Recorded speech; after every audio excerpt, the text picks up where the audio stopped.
Don't engage alone. We do this together.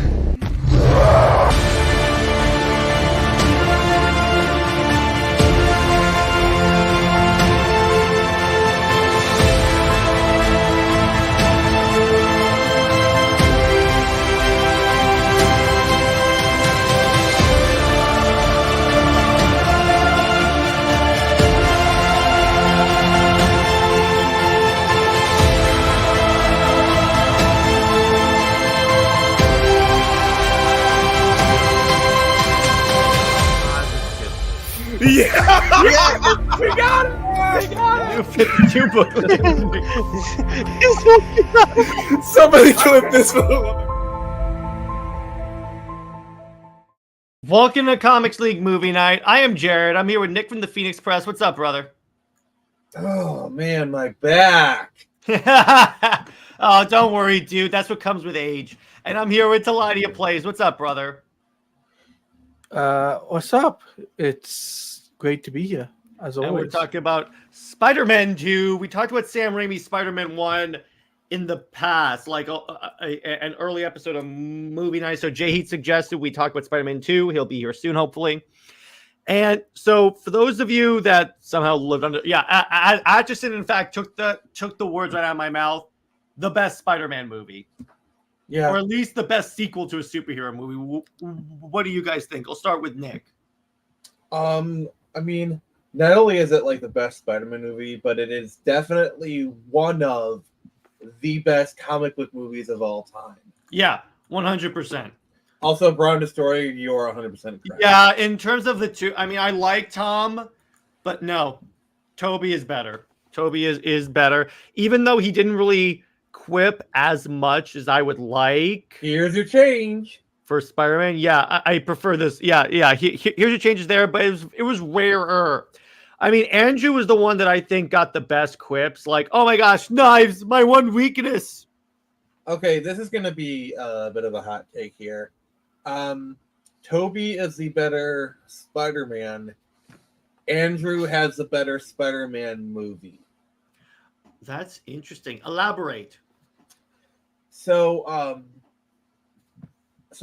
basically, I do think like so. Amazing Spider-Man 1 is like the one Spider-Man movie that I find myself keep going back to that movie.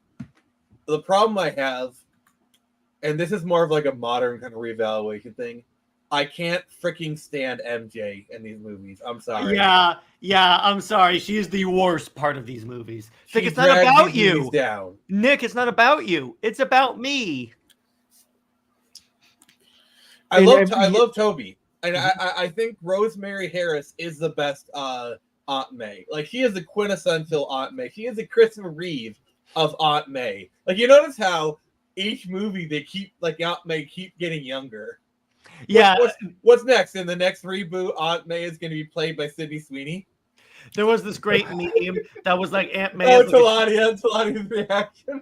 Yeah, there was this fantastic meme that was like, in the next reboot, Aunt May's going to be like 13 and Peter's going to be a baby. That's kind of weird. I mean, technically, in Madam Web, Aunt May was played by Emma Stone. There you go. So, Taladia, I got my Roberts wrong. Yes. So Taladia, your thoughts on Spider-Man 2? So my thoughts on Spider-Man 2 is it's one of the greatest films of the 2000s. That's the first thing. Alongside that, the video game to go alongside it was also was also epic too, because it kind of expanded on the video game world, and the web swinging and everything was great. But in terms of the movie, it was like one of epicness. Doc Ock, Alfred Molina was great. He says, "Oh, you're a Connor student, brilliant but lazy." Yeah. Oh, by the way, what I mean by Connors is Dr. Connors, the lizard. Yeah.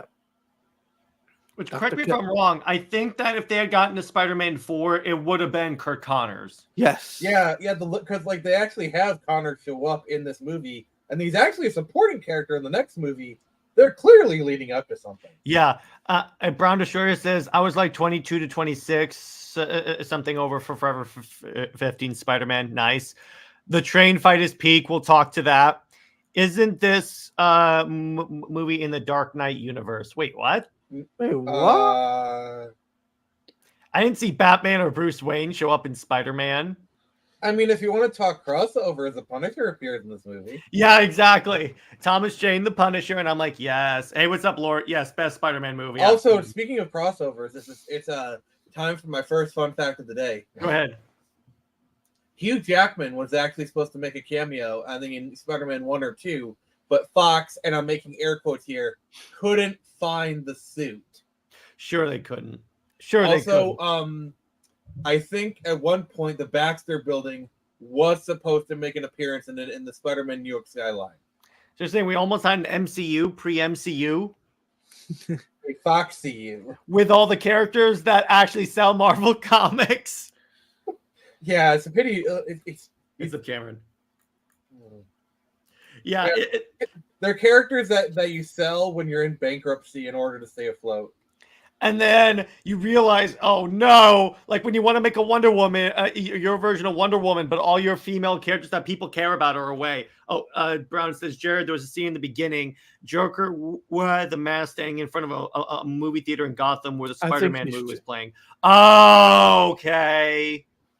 They had an advertisement for Spider. In the Dark Knight, they had the Joker with a Joker mask. He was also standing in front of a movie theater and it was playing Spider-Man 2. I don't remember that, but if you guys can remind me, I'd be happy to, Yeah. So, but by the way, fun fact, speaking of crossovers, this is off topic, but I might as well put it in here. Batman versus Superman was advertised in I Am Legend. There you go. Just wanted to put the original BVS. The original BVS. Really? Yes. How? Okay, in Times Square, where he's standing in there, there's like a poster that has the original BVS logo. In fact, you know what? I'll pull it up real quick. That's weird because that movie came out years. No, I'm saying the original BVS, because remember there was another BVS that was supposed to happen. Oh yeah, in the late 2000s they were developing it. Like I think it was like early 2000s or something. Yeah, right here. See right there.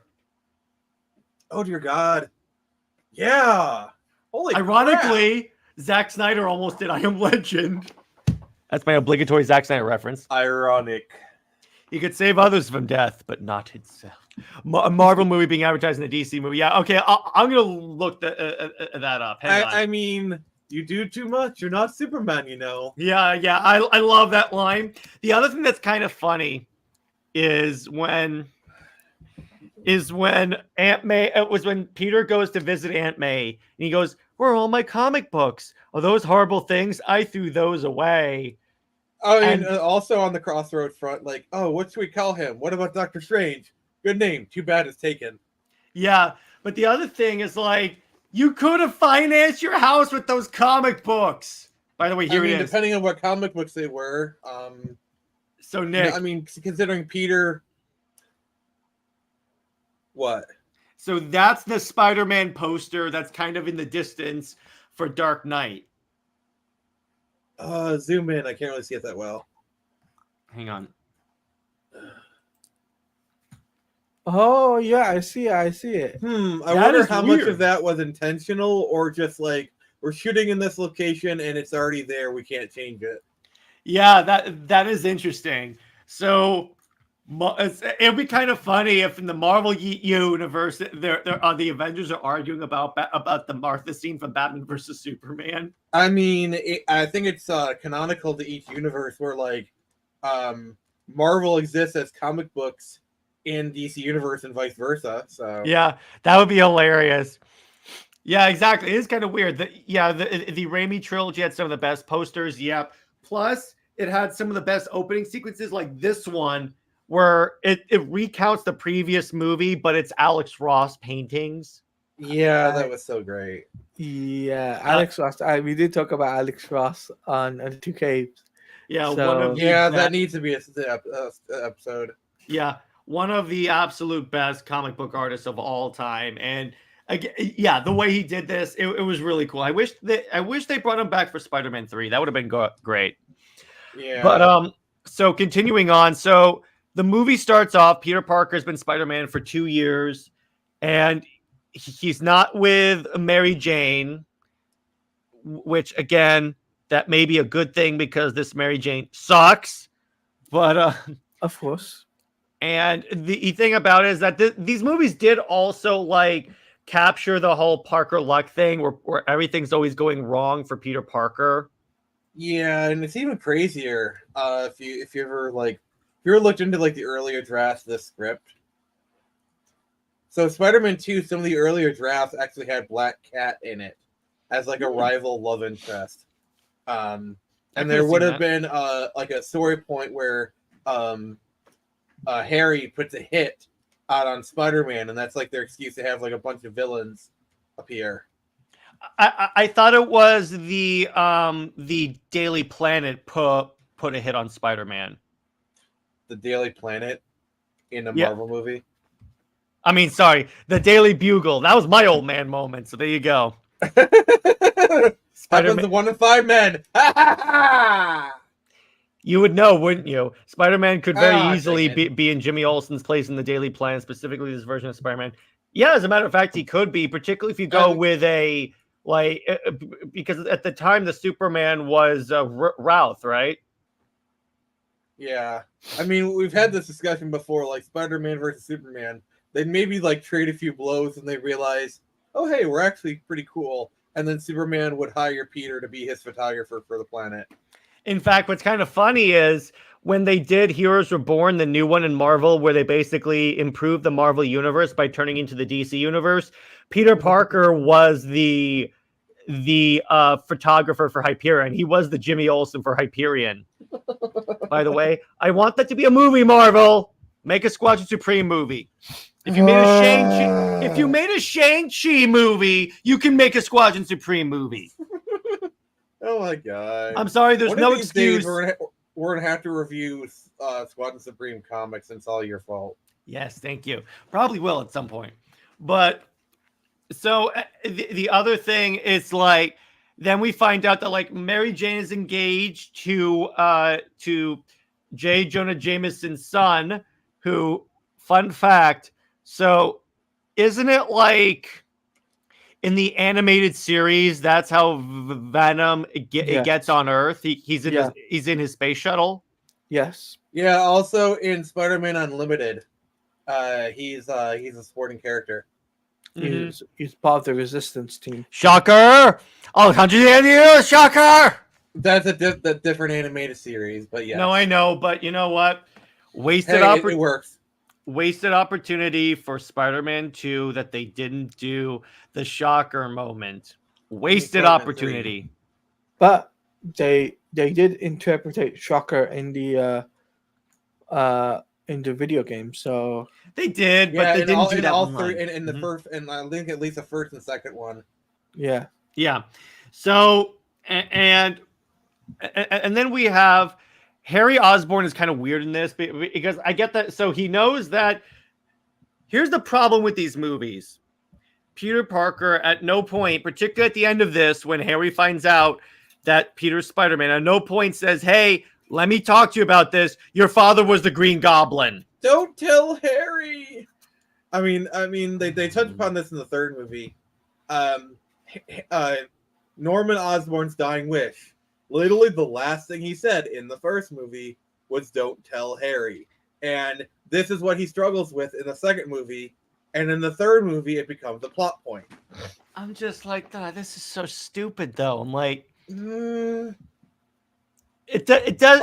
In my mind, it's kind of a weakened plot point. Also, the other thing is, literally, like Peter tells him in the third movie, but Harry is so like consumed by grief, which he was consumed by grief even in the second movie. It literally made no difference. It took the butler telling him to get him to step out of it. So I think even by the second movie, he's so consumed by rage. It's like that meme where it's like, I have nothing left except Spider-Man. I love that meme. Is it wrong that I like Norman more when he's abusive and belittling Harry? Maybe. But the fact but the fact that William Dafoe's in all three films, especially in this Kind one, of.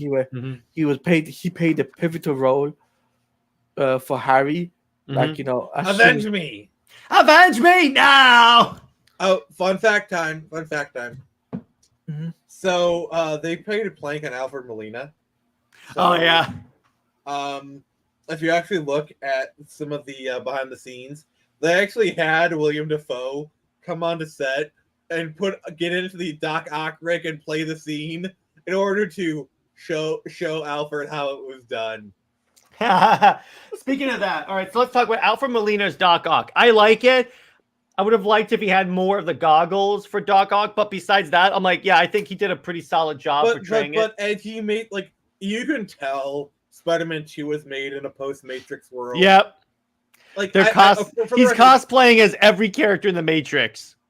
For the record, I like this Doc Ock outfit. I actually think it works. Like, it's not as over-the-top Matrix outfit, but you can definitely tell it's Matrix inspired. But it's understated enough where I think it kind of works.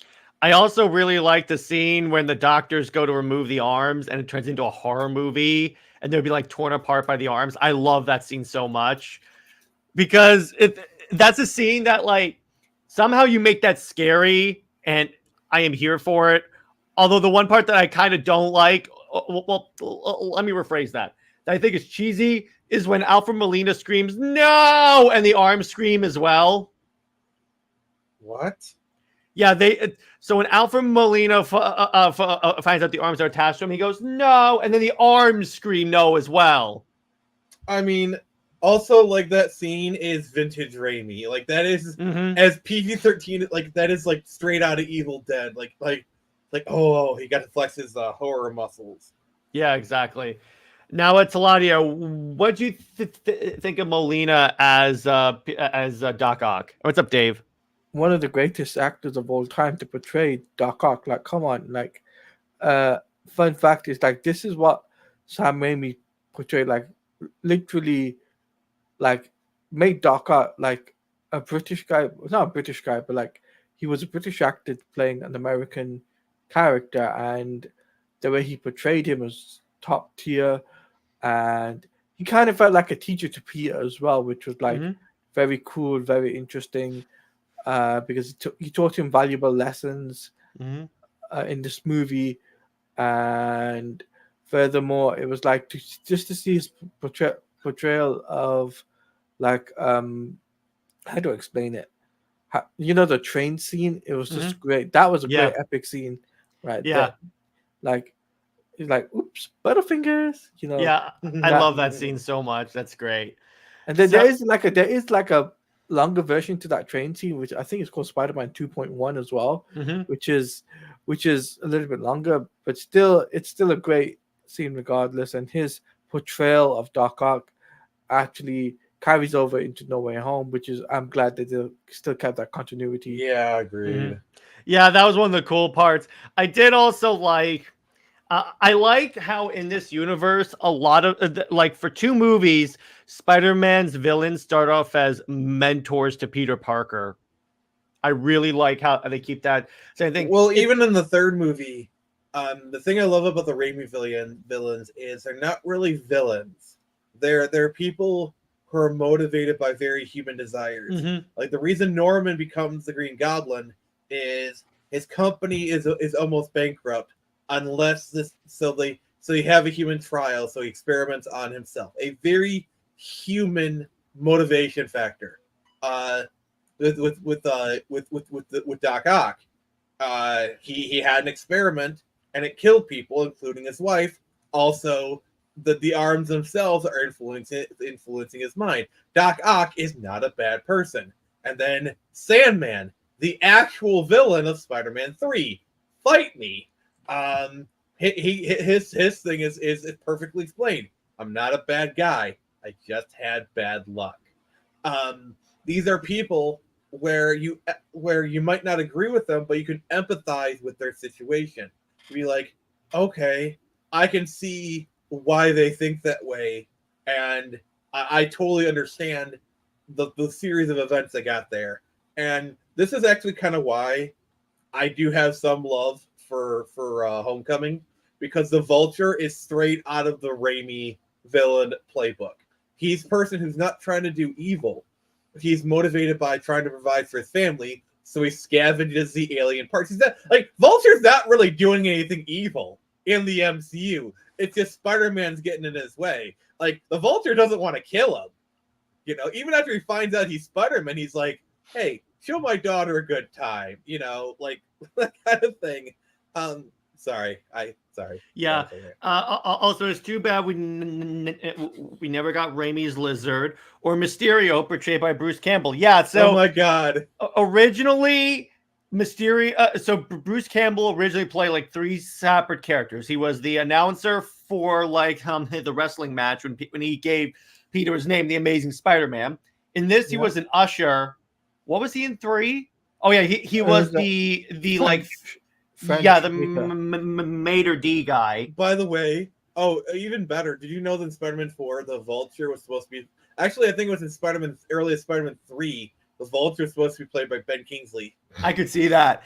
And then Spider-Man 4 was going to open up with Peter bringing Mysterio into the police, and he's portrayed by Bruce Campbell. By the way, Mysterio being Bruce Campbell...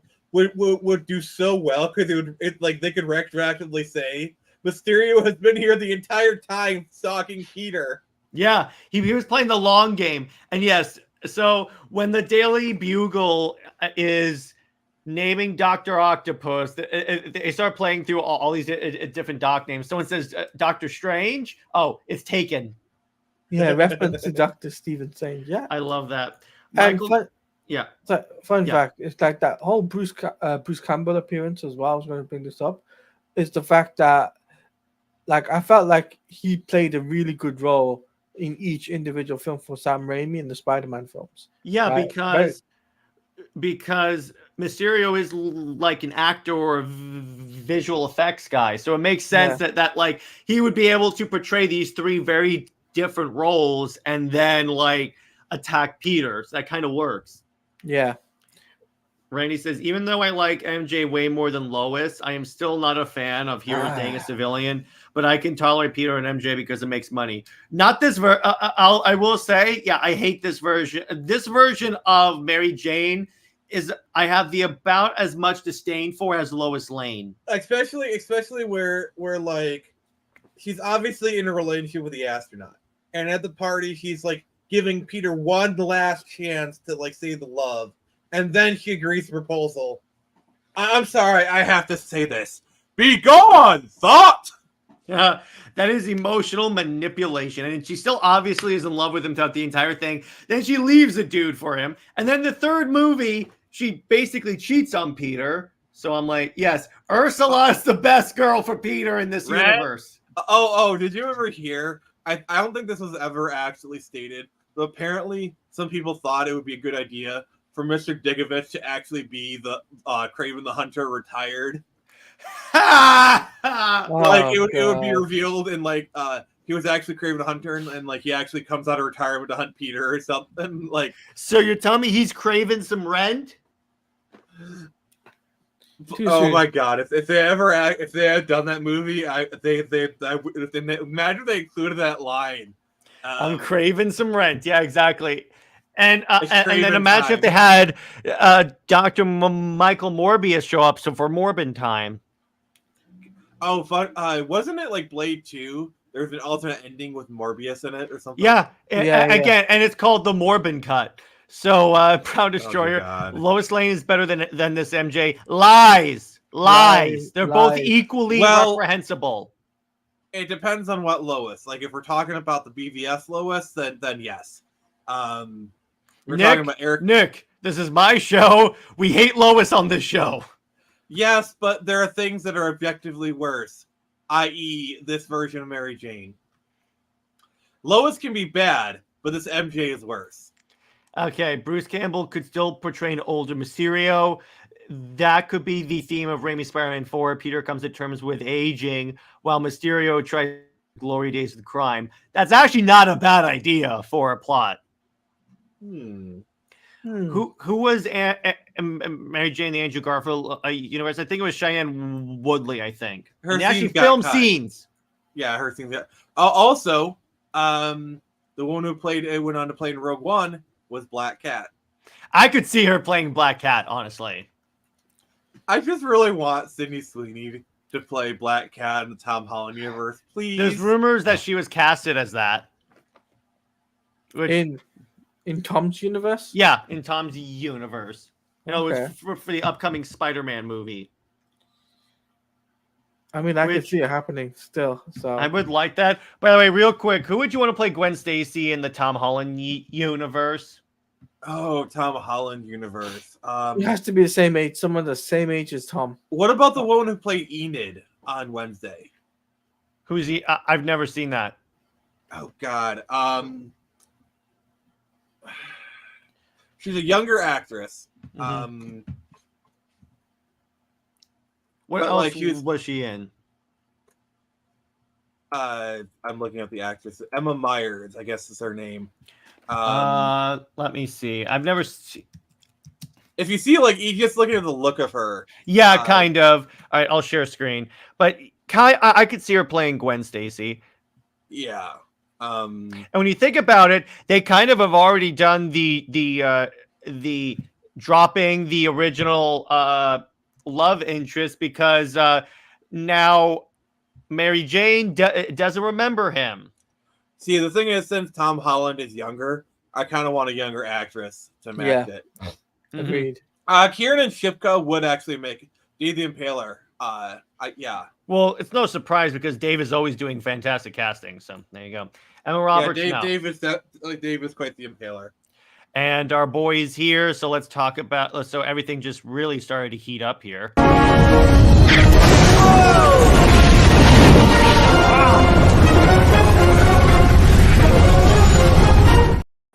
Flame on! How's everybody doing tonight? Before we go any further, Jay Heat, I think there's something we need to do.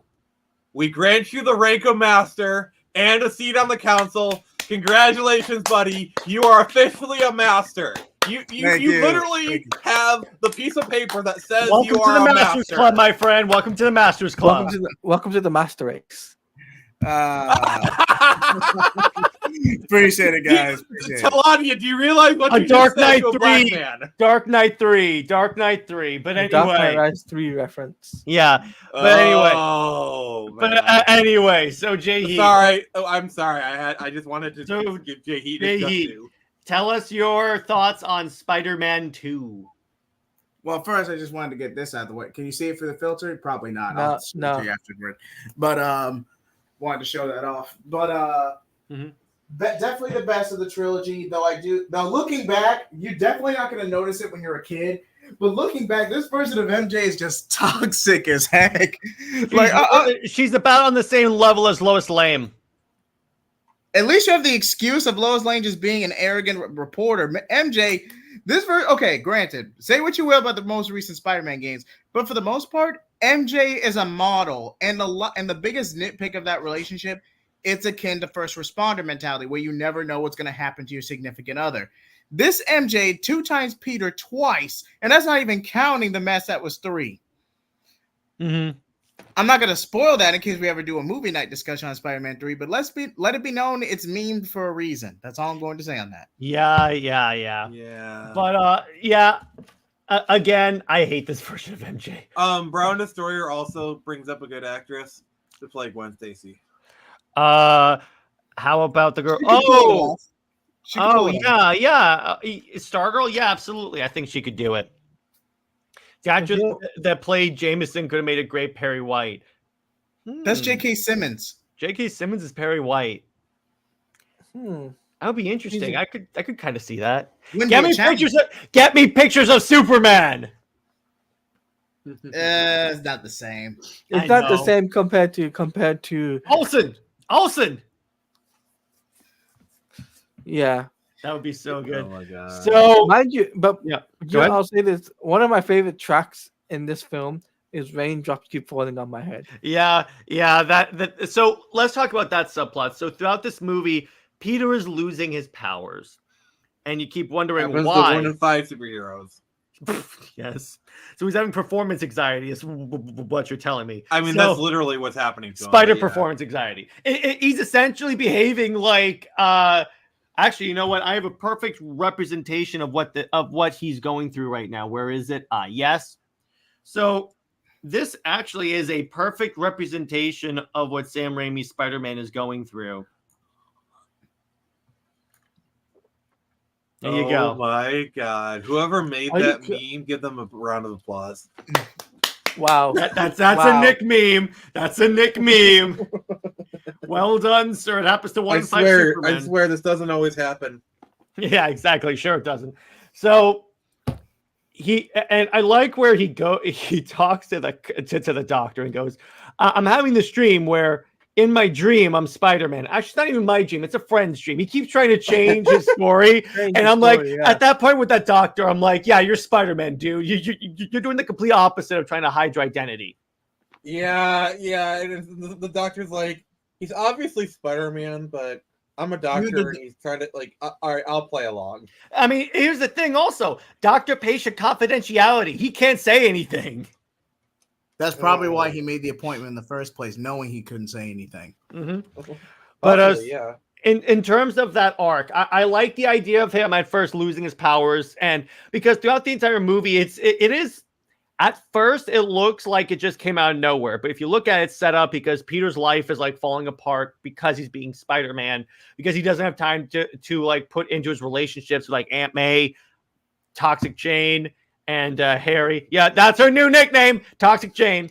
But yeah, that works. So eventually he starts to lose his powers and he starts to think he's not worthy of being Spider-Man. And that's kind of becomes more of a mental thing. Cameron, imagine if that doctor was Miles Warren. Oh, then that would mean we're setting up Nick's favorite Spider-Man story. No. Stop. Just stop. So, yeah, and so Nick, what did you think of the whole he's losing his powers storyline? I do think they don't really explain it well enough, to be honest. I think if I was a screenwriter, I would have cut the subplot from the movie because the movie's already overstuffed. I think it's a very obviously they wanted him to quit being Spider-Man. They wanted to do Spider-Man no more, which that part is fine. They even say it. I'm Spider-Man no more. I mean, not only that, but they recreate the cover perfectly. But we'll go get to that. It's just the whole losing the subplot. It just doesn't work. It's just I would have cut that part, and you could cut the losing the powers and still do Spider-Man no more, where it just decided to stop being Spider-Man. It just feels unnecessary to the plot, in my opinion. Dave brings up an interesting thing, by the way, and then I'll get to you, Jahid. Dave says this movie is very similar to Superman 2. The Raimi Spider-Man trilogy has a lot of similarities to the first three Reeves Superman films. Even the symbiote is like the evil Superman in 3. There are a few parallels. I I'll never give you noticed that. Nice. There are a lot of parallels if you compare the two, looking back. What do you want to say, Jahid? But as I was going to say, Spider-Man No More, I believe this was a Silver Age story. It could have been bronze if we're technically counting publication, but I'm pretty sure Spider-Man No More was a Silver Age story. But Raimi had a lot of nostalgia for the Silver Age of Spider-Man comics, very much inspired by it. And this will play into a lot further in 3, but I believe what ultimately sets the trilogy back, Spider-Man 2 specifically, is trying to apply post-Bronze Age or modern comic elements into the overall trilogy itself. So it's kind of like having an animated universe based on the new 52 and then eventually trying to cram in post-crisis storylines to capitalize on nostalgia and explain stuff off screen. Okay, that throwaway line you got in Death of Superman aside, DeCamu was a byproduct of course correction. This was just studio interference. Both. See, it still applies. In a slightly different context, but this is your show, Jared, so I will allow it. Thank you. By the way, Jahid, who's more toxic? By the way, Jahid, who's more toxic? This version of Mary Jane or Lois Lane? I'd argue Amber is more toxic than both of them, but that's all I'll say. Oh, yeah, that's not the choice. You have to pick between the two. But in all seriousness, it's close, but I gotta say Toxic Jane. It's close. It's close. Because at least with I'm sorry, but Lois has not done half the of clap what Toxic that- Jane has done. Yeah. Did you, I'm curious. Did Toxic Jane dock superheroes? Did Lois Lane 2-time Superman? Twice. Did Lois Lane ever- It was We're not counting actually Jesus. no wait. It was actually implied in the Bendis run that she was sleeping with Lex. That was just But a dirty it was rumor. implied, but have she ever actually like? I don't know. Just I'm sorry. I know. this Mary Jane You know I makes have me- to take every opportunity I can to bash Lois. You know. Fraudulent Yeah, argument is. Go this ahead, Nick. version makes me irrationally angry. Sorry. He go ahead. I appreciate that, Nick. I didn't mean to cut you off, but yeah, it's No, the I cut typical you off. loser gets the girl trope. Like you want to root for him, but in context, you're just better off with Patty, man. Like that girl from the apartment. You're really just better off, Peter. Just cut Or your even losses. Gwen from Spider-Man 3. Like Gwen actually legitimately cares about him. You know what's Gwen kind is of a decent funny? person. Both times when MJ is with another dude, when she's either engaged to the astronaut or with Harry, I'm like, take her and run. At least with Harry, you could argue, hey, Harry's just trying to rub Peter where it hurts, fully knowing who he is and the fallout from Spider-Man 2. But the astronaut, he gets. She still excuse my called language, him. Jared. He gets. He called. Go ahead. Sorry. No, I'm interrupting you. Sorry. No, you pretty much beat me to my own joke. But let's just say, because Jared's PG, I'm trying to respect that. He gets undermined for effectively no reason. If you cut the astronaut subplot from this movie, you save 45 minutes. I Wow. counted it. You've counted? Man, what a nerd. Randy, course correction. Post-crisis nearly killed DC. So it's more like a course miscorrection. So there you go with that. I bet Sam Raimi would have set his trilogy in the 60s and 70s with the retro art style and costumes if the studio would have allowed it. Yeah, probably. Oh, definitely. I would have been fine Yeah, with it's very that. clear he was trying to evoke a certain age, especially in the first film. Who's The first film kind of has a noir feel to it almost. Who's the biggest miscast? Aunt May in the MCU with Tony Stark, or Martha as Soup's mother with Batfleck? Okay. I need to argue both. Like Martha Tomei makes sense as Mary Jane as Martha. As Mary Jane. God, Wait a dang second it! here. Wait a Martha second. Tomei That's a Comics makes League moment sense. right there. Comics That's a League Comics League moment. Comic Fluff Book? off. Let me speak. Martha Tomei makes sense as Aunt May in the context of the MCU because Tom Holland is so young. Like she's like 20 or 30 years older. She's actually the right age for a Tom Holland Peter Yeah. Parker. May is not a miscast. And as far as Diane Lane, like what? Is it because Martha's hot? Like Martha's like Diane Lane's still older. Just because women take better care of themselves now and they tend to look younger, doesn't mean she like Diane Lane was not the right age. And also, Diane Lane was a great actress for Martha. So I'm No, sorry, I I gotta. agree. Mm-hmm. And actually, I'm meant ranting today. wait. Brown meant as a rom-com plot in other movies before this, because if you notice, Ben Affleck and Diane Lane have co-starred in a rom-com. Oh, it before. gets worse. It gets worse. oh, Yeah. So you could Marissa say, wait, Tomei- you could no, say no, that's Jared. yeah. Go ahead. Jared. Marissa Tomei and Robert Downey Jr. have starred in a rom-com together. Oh They God. have. So you could say that Spider-Man is actually Spider-Boy. I mean, it's actually Iron Boy, and then Superman is technically the son of Batman. Also, May, if I ever need to know the correct timing for a 1963 Pontiac car, I'll ask her. By the way, I love Teladia's face when I said that Batman is the father of Superman. He's like, no. God. Dear God, no. in the No, context, why, Jared? I'm just gonna say this before we move on. In the context of a Spider-Man Year One story, see what I did there? In the context of a Spider-Man Year One, a young Aunt May works in that context. Her being an Uncle Ben stand-in and what happened in No Way Home is debatable. You still could have fit Uncle Ben in, and nothing would have changed. We didn't actually have to see Uncle Ben die for the third billionth time. But even with We're that, rebooting Spider-Man. I'm tired of getting shot. Yeah. but needless to say, if I had to say who's the biggest miscast, it's close, but I gotta say hot Aunt May. Excuse me. I mean, in context, because of the What? Hear me. Let me cook. Let me All right, cook. all right. You're the master Right. of heat. Cook, sir. In the context of the overall great power comes great responsibility, that's usually a Uncle Ben role. Peter is a young kid or post-adolescent, depending on the version. He does something stupid, and the loved one is ultimately killed in the robbing gone awry. With Aunt May, she does play a similar role in the context of the MCU. However, it's mostly due to something more astronomically stupid.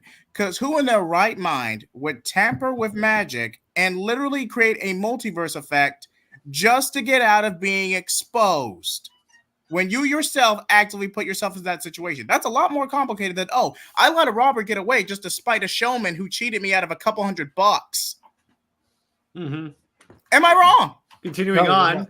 Yeah. Well, the other thing is, in the context of the MCU, it is heavily implied that Ben Parker still exists, and it's also heavily implied that the events of like the whole like death of Ben Parker. Because like if you listen to what he's saying in Civil War, when he says, "If you're me with my powers, people tend to get hurt." So apparently he's already gone through a great power, great responsibility arc, and like we know Ben Parker exists because like there's that the suitcase he uses for Far From Home has BP on it. You know, Ben Parker, and so and we obviously know like he was Spider-Man for at least a year before By the time Robert Civil Downey War rolled Jr. around. Okay. But So there's a lot of backstory that's just implied. True, but that still doesn't explain why we had to go through the same thing twice with Aunt May. I mean, But anyway, Somebody had to say it at some point. I'm not saying it's perfect. It's perfectly good. I get where you're coming from, Jahid, as far as that. And I somewhat agree with you, but I don't mind it as much. all right. So moving on.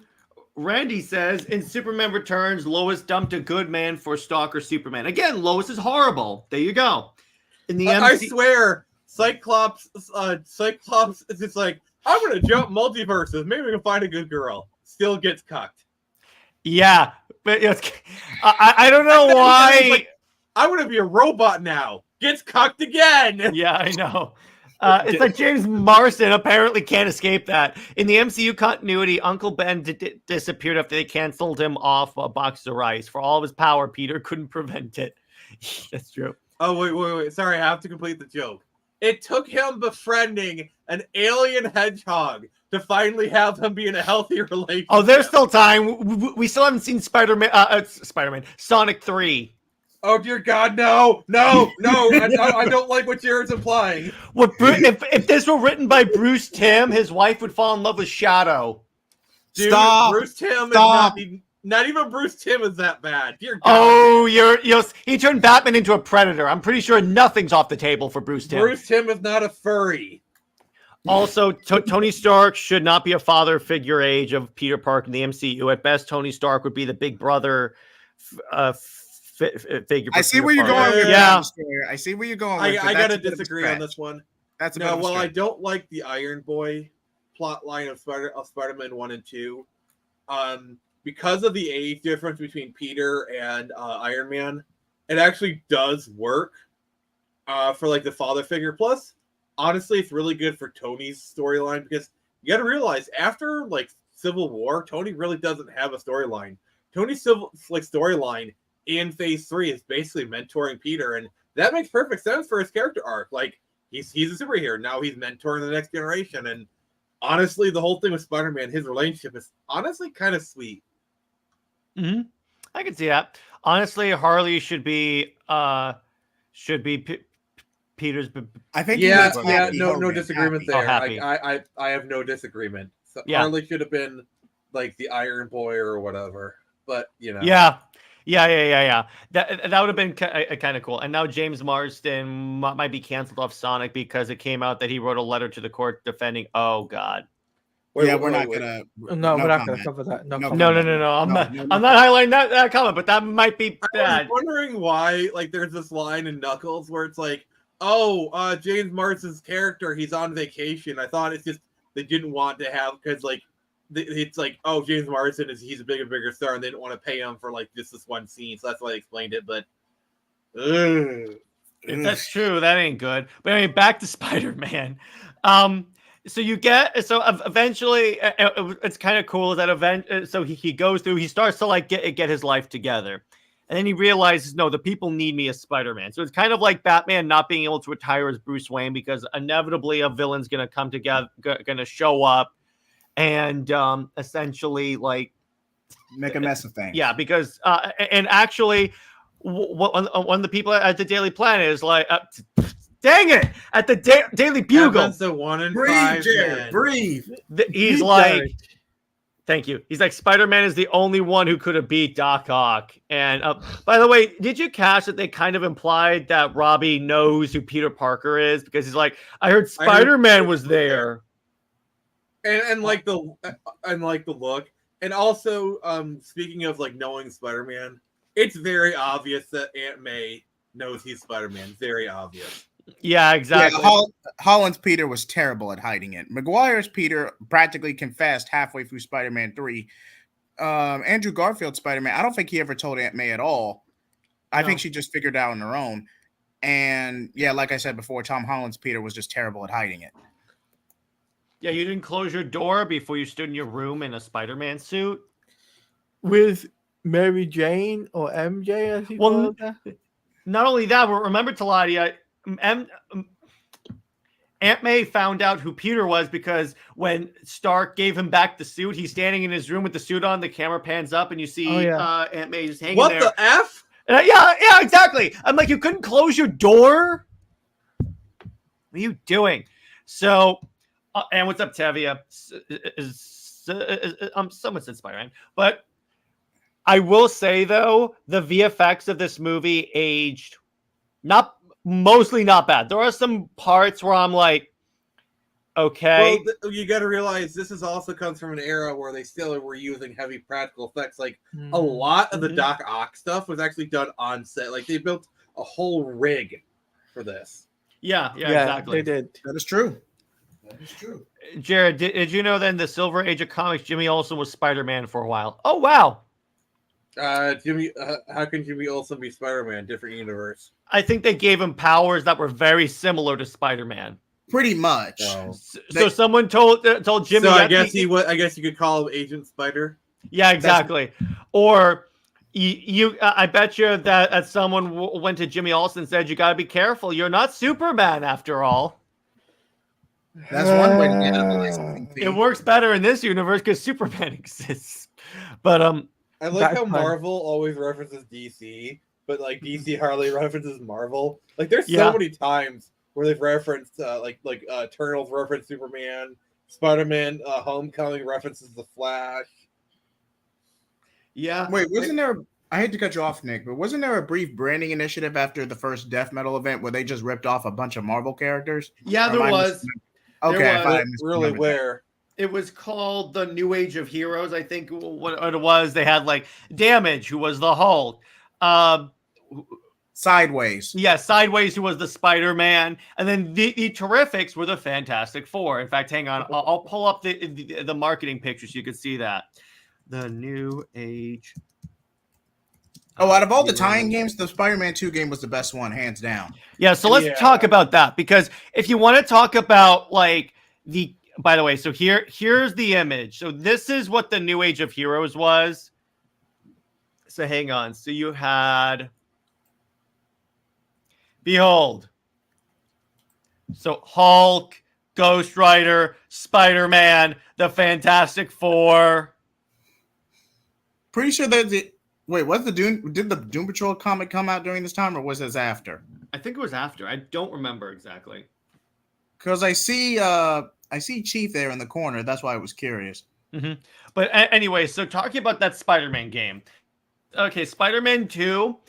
I don't think you get the awesome swinging that you have got in recent Spider-Mans without the Spider-Man 2 game, because that really pioneered it. Because if you look at the tie-in game for Spider-Man 1, while it's still a good game, it's basically a ripoff of the Insomniac duology from PlayStation 1. You know, Spider-Man, Enter Electro. They play exactly the same. And the games are not, like, for the record, Spider-Man 1 for the PS2 is not a bad game. It's actually kind of enjoyable. The issue is the swing is, very stiff. It's really with Spider-Man 2, developed by Treyarch, the people who go on later to create Call of Duty, by the way. I just want to mention that. Yeah, there you go.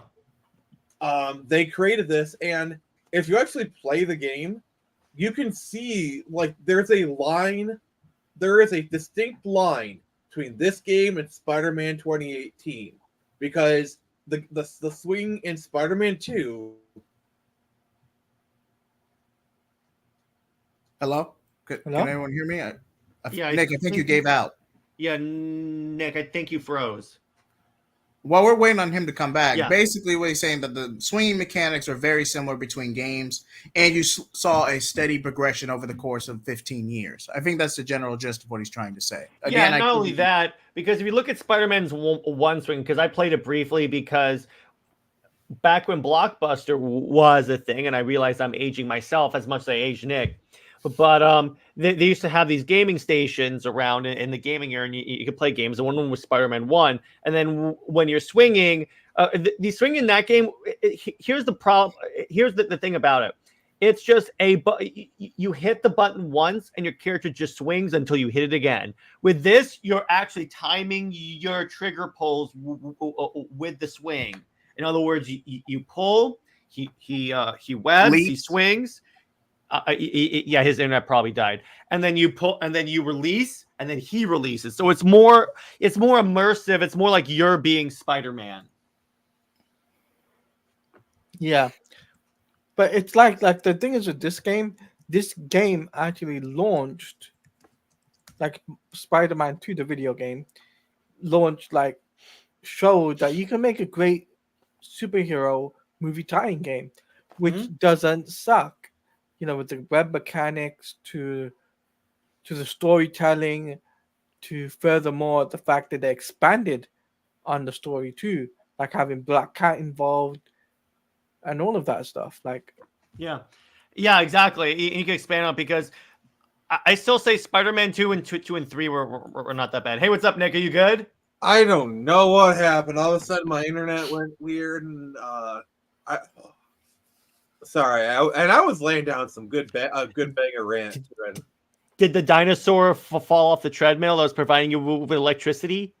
Yeah, I had to throw it in another steak before to agree to get back.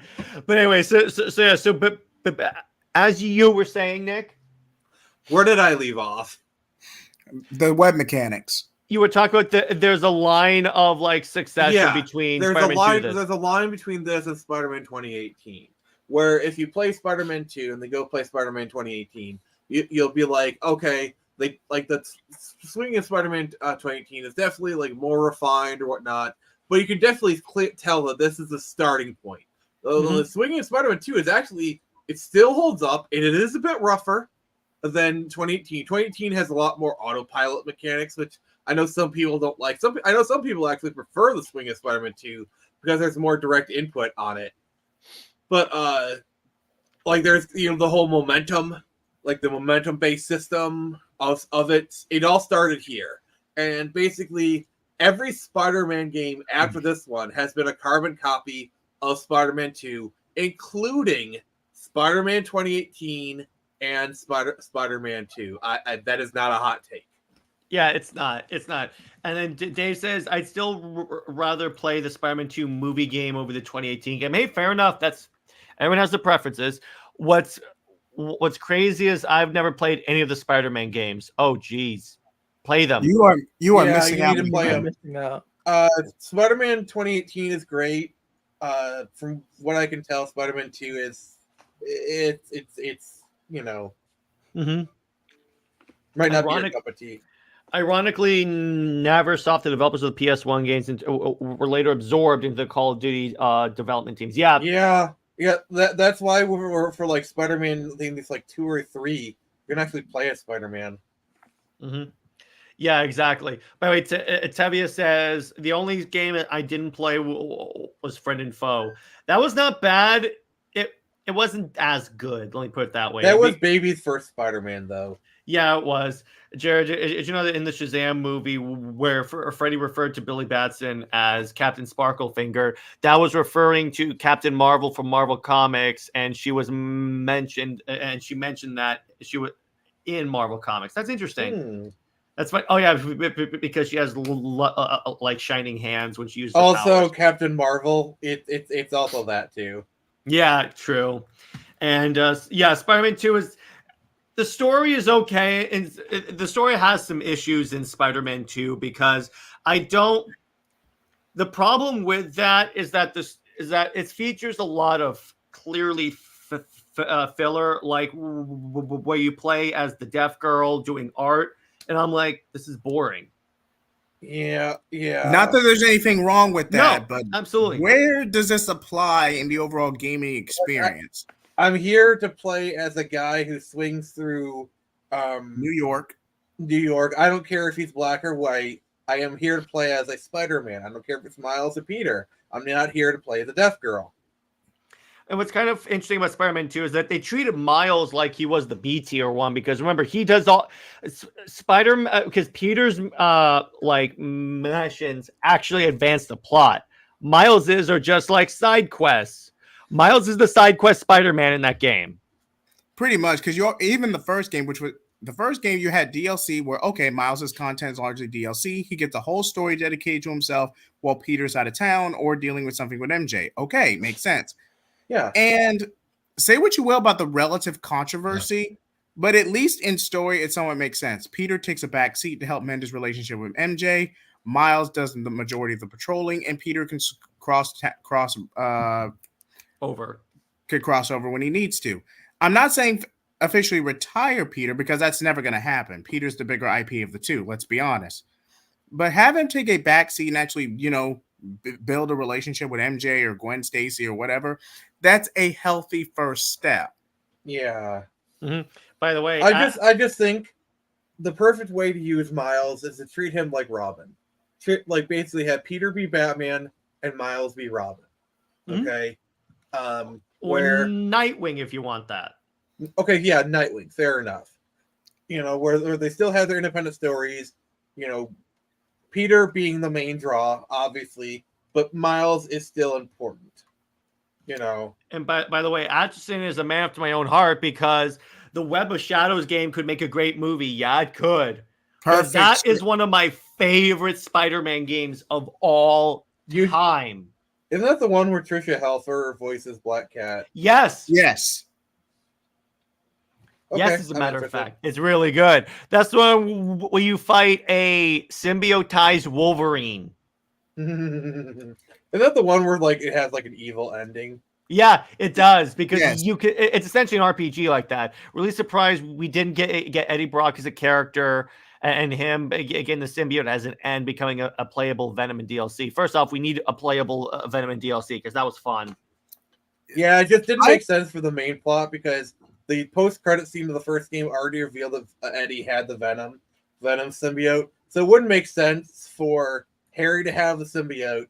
It goes to Eddie, then it goes to Peter, then it goes back to Eddie. It just Wait. It did reveal that Eddie had the symbiote. I'm pretty sure it was Harry. Yeah, they tried to say subvert Harry. You said Eddie Brock. You said Well, Eddie. I misspoke then. Old man joke. Okay, there you go. Yeah, exactly.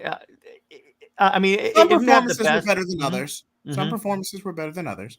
That's Yeah, fair. exactly. Problem is, Marvel Comics won't allow it because Mars isn't a sidekick. Well, Nick's not saying turn him into a sidekick, because Nightwing is not Batman's sidekick.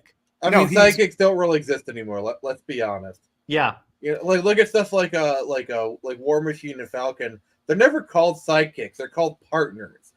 Sidekicks haven't existed for 20 or 30 years. Okay, sidekicks died in the 2000s, and now at best they're called partners, and they're more. Yeah, sidekicks aren't really a thing anymore. They haven't been for some time.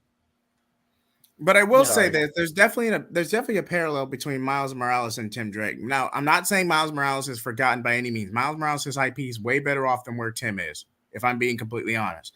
However, Yeah, they're fair. both in a similar situation to where they effectively have an identity crisis. At least with Miles, he had the Ultimates, and then he went to the main 616. Then he gets to do the synergy, and then he's practically in Peter's shadow. Whereas with Tim, now granted, I want to make this perfectly clear. He was not snubbed by Damian right away. Grayson made a decision specifically to monitor and guide Damian's proper development. It was around the same time as Final Crisis, and not too long after his biological father was unalived by Captain Boomerang in a drunken stupor. Tim was going through a lot of emotional angst at the time, and Damian twisted the knife. Wait. Grant Morrison, Also, I think Batman. Tim Wait. Grant Morrison, Batman. The minute Damian shows up and meets Tim Drake for the first time, he's beating the crap out of him and taking the Robin suit.